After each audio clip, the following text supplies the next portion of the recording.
Olá, eu sou Maria Brochado, professora da Faculdade de Direito da UFMG, mestre e doutora pela mesma instituição, com pós-doutorado em Filosofia Pura pela Universidade de Heidelberg, na Alemanha. Nesse período em que eu fiz o mestrado, entre os anos de 1997 e 2003, o mestrado e doutorado, eu tive a oportunidade de ser aluna do Padre Vaz no antigo Instituto Santo Inácio de Loyola, hoje Faculdade Jesuíta. E nessa ocasião, eu procurei o Padre Vaz porque eu queria explorar, né, as pesquisas dele em ética, as aulas, famosas aulas dele em ética histórica e sistemática. E o Padre Vaz me recebeu com extrema generosidade e imensa tolerância às minhas limitações na época, lá no ISE. Então eu pude cursar tanto as aulas de ética histórica quanto as de ética sistemática. O Padre Vaz, dentre os seus vários escritos de filosofia, né, a coleção da editora Loyola, o Padre Vaz, num determinado ponto, no momento, em 1997, ele resolve escrever, né, anotar sua ética histórica, que já era fruto de todo o trabalho dele de pesquisa e das lições nas aulas, lá no ISE, e dessa ética histórica, né, que é o Escritos de Filosofia 4, ele partir para uma proposta que me parece totalmente original e muito corajosa, de apresentar uma ética sistemática própria que tenta conjugar toda a história da filosofia prática ocidental, desde Sócrates, enquanto ciência do ethos, passando pelas suas versões, né, desde do programa platônico aristotélico, passando inclusive por, segundo ele, que são derivações desse esquema, o próprio estoicismo e o epicurismo, passando por Kant, evidentemente, né, mas assumindo que ele vai fazer uma proposta dialetizante de todo esse conteúdo. Então, quando eu coloquei o título do meu comunicado, a originalidade do sistema ético de Padre Vaz como ciência do ethos hegelianizada, eu quis indicar duas questões, dois fatos. O primeiro é que Padre Vaz não se assumia hegeliano. Numa entrevista que ele deu ao Cadernos de Filosofia, à revista Cadernos de Filosofia Alemã, que foi um projeto da Universidade de São Paulo, em 1997, eu estava presente no dia em que eles foram entrevistar o Padre Vaz lá no ISE. Ele disse que nunca, né, não é hegeliano, não se dispôs a fazê-lo, ser um especialista em Hegel, por algumas razões, não se dedicou, não havia bibliografia suficientemente satisfatória no Brasil, e que ele, na verdade, lia Hegel sem grandes pretensões, até o momento em que ele foi convidado a escrever um texto sobre Marx. E na época, né, isso em 1958, 59, o programa marxista era uma fonte de discussão muito presente no Brasil. E aí, na inauguração da revista Síntese, em 59, ele é chamado para publicar sobre Marx, e aí ele vê que ele esbarra na montanha hegeliana quando ele começa a ler os manuscritos de Marx e sente necessidade de ir à fenomenologia, dada a relevância da obra no pensamento marxiano. Então, ele mesmo, né, e eu convido a todos que leiam esse texto, que é a entrevista que está no Caderno de Filosofia 2, está disponível na internet, ele diz que não tinha nenhuma pretensão nesse sentido. E quando ele publica a tradução, quando ele é convidado para publicar a tradução na coleção Os Pensadores, ele traduziu a fenomenologia como um suporte de aula, tanto que ele não teve, na época, coragem, né, segundo ele, muito humildemente, é óbvio que não é o caso, ele não teve coragem de levar a público toda a tradução. Então ele acabou publicando o prefácio, a introdução e o primeiro capítulo. Então, ele traz essas justificativas exageradas. É óbvio que se trata de uma pessoa genial e de um brilhantismo e de uma erudição únicos. E Padre Vaz não é o tipo de potência intelectual que a gente consegue decodificar com facilidade, até porque a obra dele é vasta e de uma densidade que né, a gente tropeça o tempo todo. Mas como eu fui aluna dele, e esse semestre aí vem a segunda questão, esse ano, né, nós estamos homenageando o centenário do nascimento do Padre Vaz. Então, estamos realizando aí uma série de ações, eventos, no sentido de né, lembrar a memória, né, fazer uma homenagem à memória, à obra do Padre Vaz, a importância da obra dele, né, para a filosofia brasileira e particularmente para a inserção, né, de Hegel nos circuitos acadêmicos no Brasil. Então, são conhecidas as aulas do Padre Vaz, ele lecionava na Fafiche, década de 70 até 86, os seminários sobre idealismo alemão e também depois sobre Hegel, especificamente sobre a fenomenologia. E entre 70 e 86, entre 79 e 81, ele esteve no Rio de Janeiro, então esses seminários foram suspensos aqui na UFMG, em Belo Horizonte. Então, Padre Vaz retoma e vai até 86, e essas anotações de aula dele, inclusive, foram recentemente publicadas num projeto da editora Loyola, que são as aulas especificamente já da década de 80. Então, os seminários do Padre Vaz sobre idealismo alemão e Hegel fez uma diferença imensa na cultura filosófica e jurídica mineiras, porque aqui ele deixou, né, nomes que eram seus discípulos, como o próprio professor José Henrique Santos, a professora Marilene Brunelli e o professor Joaquim Carlos Salgado, que foi meu orientador, mestre de todos nós da filosofia do direito na Faculdade de Direito da UFMG. Ele lá fez, né, uma escola da filosofia do direito em Minas, inspirada nas bases hegelianas, pelo olhar, pelas lições de Lima Vaz. Então, o segundo destaque que eu gostaria de trazer é que a importância de trazer o Padre Vaz para esse congresso é o fato de que agora, né, no centenário dele, a gente pode comemorar e brindar o quão foi importante a obra dele para o hegelianismo em Minas e no Brasil. Existem aí uma série de informações sobre as traduções, né? Ele se sentia confortável com a tradução do Hippolyte, mas ele tinha necessidade de fazer os seus manuscritos. Ele traduziu a fenomenologia em manuscrito e acabou que parte foi publicado. Depois tem todo um trabalho de cooperação, inclusive com o professor Paulo Menezes. Mas fato é que o Padre Vaz é talvez o nosso maior pórtico em estudos iniciais do sistema de Hegel, da filosofia hegeliana e do idealismo alemão enquanto tal no Brasil. Então é uma honra falar um pouco dele, ainda que rapidamente, um desafio muito grande, razão pela qual eu agradeço meu colega de faculdade de Direito, professor José Luiz Borges Horta, que é um hegeliano. Eu não tenho esse fôlego, essa pretensão, mas ele me estimulou muito a ousar vir falar nesse congresso. E eu falo ousadia no sentido mesmo mais, talvez, não invernizado da palavra, porque não é tarefa fácil falar do Padre Vaz para hegelianos que dominam muito, né, o pensamento hegeliano, mas eu faço realmente como uma necessidade de homenagem, de situação, de mais uma homenagem ao centenário do Padre Vaz, no momento em que eu publiquei esse livro,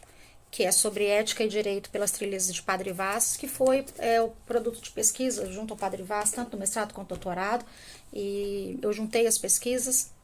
mudei algumas coisas, reestruturei para poder fazer essa homenagem. Inclusive na apresentação da obra eu conto um pouco da minha relação com o Padre Vaz, que eu acho que era o mais interessante, assim, essa aproximação com ele. Mas enfim,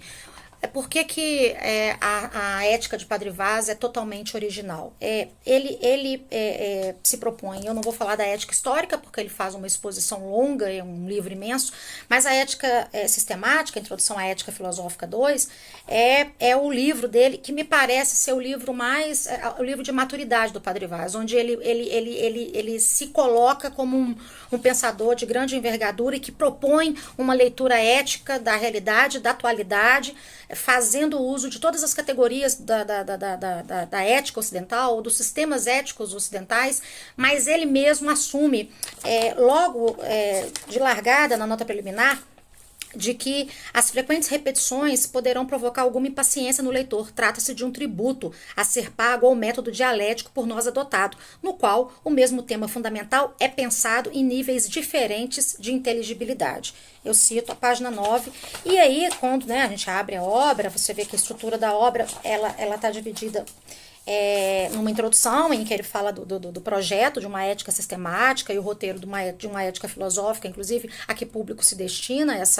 esse projeto. A primeira parte ele trata do agir ético, da segunda parte, a razão prática na vida ética. Na conclusão, ele trata da pessoa moral, que é um dos temas mais importantes para a filosofia do direito e que muito tem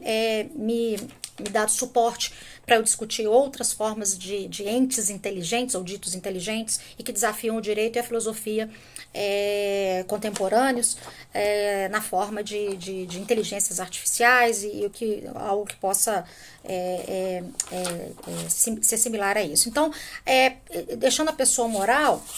que o padre Vaz já faz um texto, né, já corrido de conclusão, a primeira parte e a segunda, do agir ético e da razão prática na vida ética, ele traz uma série de, eu chamaria vulgarmente, peço licença, uma série de análises combinatórias, né, usando aqui uma analogia, em que ele usa sempre uma fórmula triádica que era usada nos cursos dele, e ele mantém, que é da ideia de universalidade, particularidade, singularidade, ou universal concreto, e subjetividade, intersubjetividade e objetividade, seja do agir ético, seja da vida ética, da razão prática na vida ética. Então, ele se repete, né? A estrutura no agir ético é a estrutura subjetiva, e aí na estrutura subjetiva do agir ele usa a universalidade da razão prática, a particularidade da razão prática, a singularidade da razão prática. Na estrutura intersubjetiva ele de novo entra na universalidade, na particularidade, singularidade. Então ele até pede, né, paciência com essa abordagem, sendo que na página 51 ele se declara, depois de uma longa reflexão sobre a ética clássica e o formato crítico, né, da ética kantiana, de uma filosofia crítica, ele fala, né, que, em virtude das opções já mencionadas,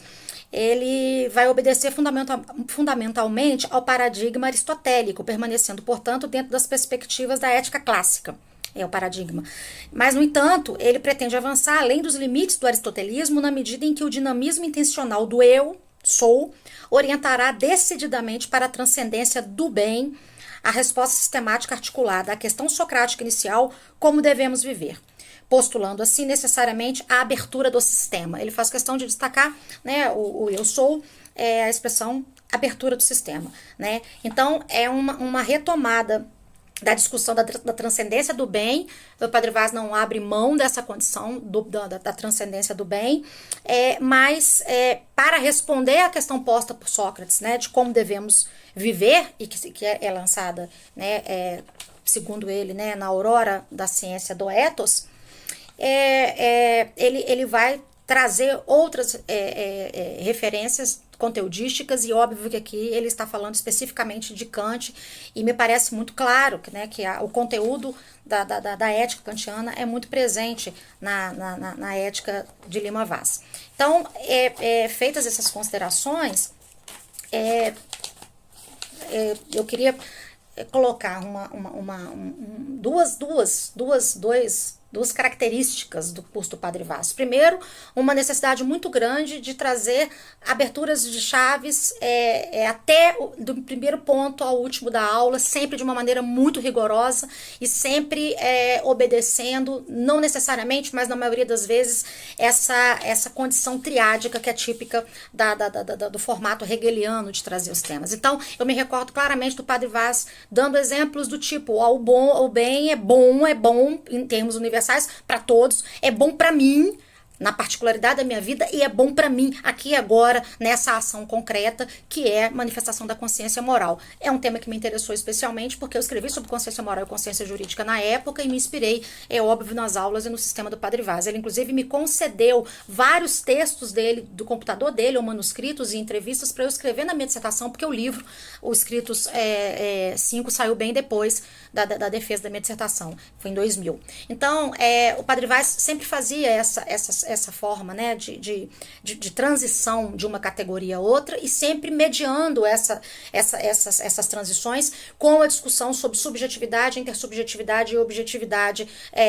do ethos. Então, ele tem uma capacidade genial, e isso é óbvio acompanhado de uma erudição única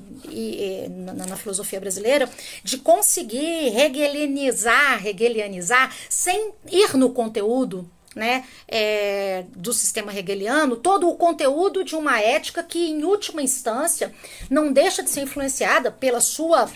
do ponto de vista da consciência moral, por exemplo, que é um dado importante, uma base importante da ética vaziana, em São Tomás de Aquino, né, e até pela influência,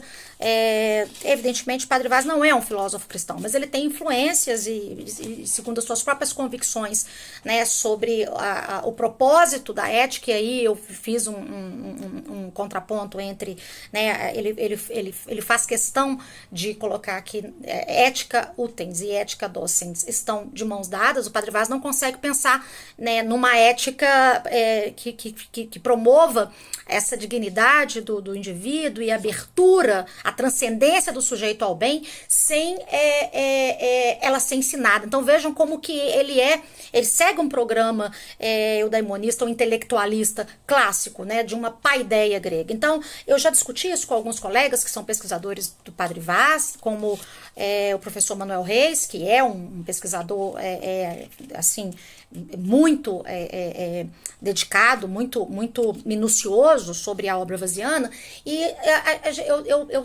a gente sempre chega a uma posição de que o sistema ético de Lima Vaz não é, na verdade, uma paideia, é uma proposta de paideia, né? Uma proposta de formação, né, building. Então, eu não posso entrar em detalhes, mas o sistema do livro, ele é articulado assim, e ele assume, né, que ele não quer,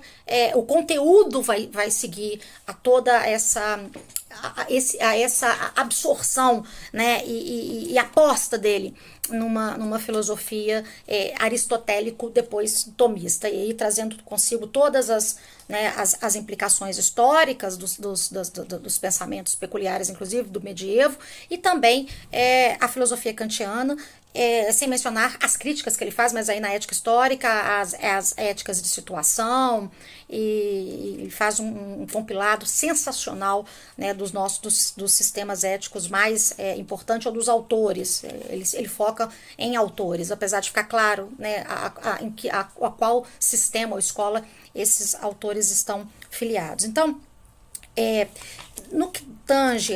propriamente ao conteúdo de uma possível ética hegeliana, e ele não vai fazer isso, Padre Vaz, até porque o mal e o bem em Hegel é um problema de movimento e de relação de complementariedade, é que eu não vou me complicar entrando em questões hegelianas mais, né, que demandam mais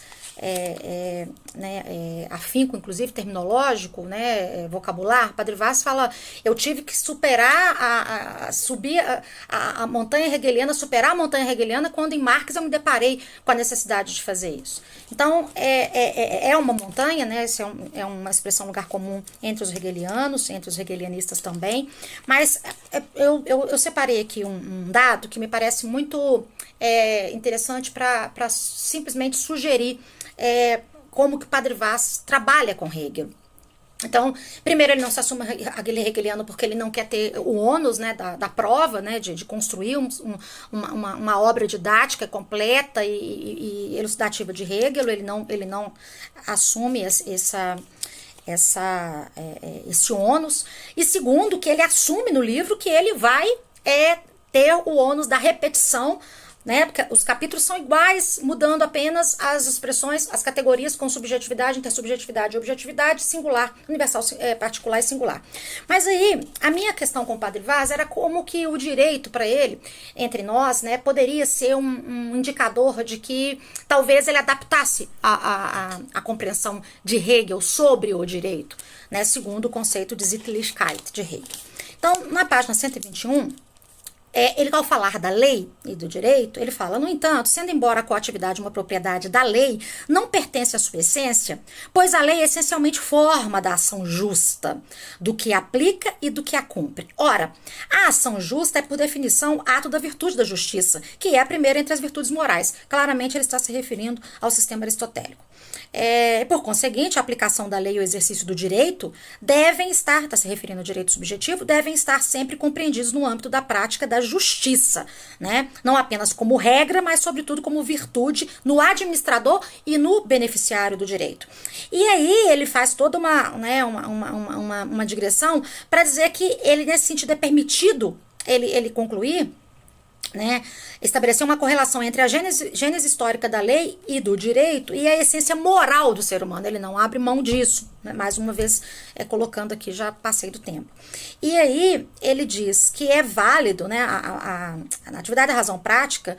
do ser humano manifestada na atividade da razão prática, sendo válida a ilação à lei e direito, porque o ser humano é um ser moral. Bom, mas o interessante é que ele coloca como o ser moral, ele é livre. Se dermos à noção de direito uma significação abrangente, como termo da dialética que articula a norma à lei e a lei ao direito, aparece-nos plenamente justificada a definição hegeliana do direito, como sendo o reino da liberdade realizada. E aqui ele cita, né, no original, né, a Grundlinie der Philosophie des Rechts, na página 4, né, que são aí os fundamentos da filosofia do direito. Então, Padre Vaz, nesse sentido, ele trata o direito como o reino da liberdade realizada, usando essa definição, né, hegeliana, meio que para justificar que é possível pensar com Hegel, mas de acordo com um conteúdo do qual ele não se afasta, né, que é a ideia de que a lei e o direito dela decorrente, na forma de direito subjetivo, de práticas diversas, segundo, né, o império da lei, são, claro, manifestações, desdobramentos da razão prática, enquanto realização da virtude, né, da justiça que é a virtude, né, mediadora de todas as virtudes morais é uma concepção aristotélica de virtude, né, de justiça. Então vejam que isso era sempre um problema para mim quando escrevi sobre consciência jurídica, porque ele não via muito sentido nisso, né? Não é possível situar no pensamento vaziano uma consciência jurídica no sentido que eu tentei demonstrar e que não vem ao caso, né, nesse recorte temático. Mas o Padre Vaz sempre trata, né, quer dizer, ele trata o direito como um fenômeno objetivo, né, e aí ele coloca como reino da liberdade realizada. Bom, a liberdade realizada, né, a liberdade efetiva, né, e ele sempre usava muito, né, a expressão Wirklichkeit, mas ele não abre mão de ser um formador que se compromete com uma ética das virtudes que é de base intelectualista e que, portanto, se presta a cumprir um programa pedagógico, né? Paideia. Então, o Padre Vaz, ele ainda quando ele busca algo em Hegel para densificar argumentos de diálogo entre o sistema clássico e o sistema moderno, basicamente, ele volta aos clássicos. Então, vale dizer que o Padre Vaz, segundo o meu sentir, isso ainda é objeto, né, de discussão eterna, né, entre nós da área de filosofia do direito, me parece que ele toma o direito no sentido mais próximo do positivismo, ou como forma, como ele mesmo colocou. O grande desafio de nós, né, no nosso desafio dos filósofos do direito, da área, né, do direito, os juristas, é tentar trazer uma autonomia ética para o direito que se justifica, né, em que ele seja autorreferente e satisfatório do seu ponto de vista do conteúdo, sem eu me pautar pela razão prática, porque isso no direito ocorre o risco de cair num subjetivismo sem fim e no autoritarismo, evidentemente, decisional de autoridades que podem decidir. Então, sempre essa discussão entre o postulado do bem e a prática efetiva do bem na forma da virtude da justiça mediada, né, os momentos da búlisis e proairesis, que o Padre Vaz cita muito, né, que é da deliberação, né, que é uma atividade intelectual, e da decisão, uma atividade estritamente moral, no sentido de voltada para a ação. O juiz, né, que representa um formato, né, decisional no direito, não pode se socorrer ou se recolher à sua instância recôndita da moralidade. Ele não pode se dar esse luxo, ele tem que justificar, ele tem que fundamentar. Esta é a razão por que o Padre Vaz continua inspirando, né, nós pesquisadores da área do direito, da filosofia do direito, e inspirando enormemente num sistema extremamente atual, de um conteúdo gigante e que nós não podemos, com quem nós não podemos nos furtar a dialogar. Então, esse trabalho eu tentei fazer nesse livro, sigo fazendo agora, né, em outras pesquisas, tentando uma interlocução do pensamento vaziano com novas formas de ética, como a ética computacional. Para ele isso seria uma aberração, mas a gente não pode abrir mão de, como o próprio Padre Vaz, né, fala, inclusive ele menciona nessa revista, qual é o melhor caminho, né, sem aqui tentar nenhuma futurologia, voltar a Platão. Então, claro que voltar a Lima Vaz, e esse semestre nós estamos oferecendo a disciplina dele, né, uma disciplina sobre ele, o Seminário Vaziano, na Faculdade de Direito UFMG, no programa de pós-doação, para o qual eu convido todos a se juntarem a nós. Estamos oferecendo esses seminários, a primeira versão foi semestre passado e agora, mais um semestre, espero que eles sejam perenes, mas nesse ano, sim, foi um seminário de homenagem ao Padre Vaz, em razão do centenário, onde nós estamos debatendo, inclusive no primeiro semestre nós não fomos as fontes primárias, nós debatemos temas, capítulos originais de vários livros, dos escritos que eu fui selecionando para a gente poder debater, que havia um liame, uma conexão que desembocava na questão da pessoa moral e do direito, evidentemente, que nos vincula. Então essas são as questões. Essas são as questões que eu gostaria de trazer. Eu não sei se eu vou conseguir postar 2 vezes, mas eu agradeço a presença e a paciência de todos. E justificando mais uma vez que ousar estar nesse evento, falando para experts, é por uma homenagem à memória e à obra do Padre Vaz, não por né, um desafio que eu me impus diante de um público tão seleto e de, né, intelectos tão vigorosos. Então, muito obrigada.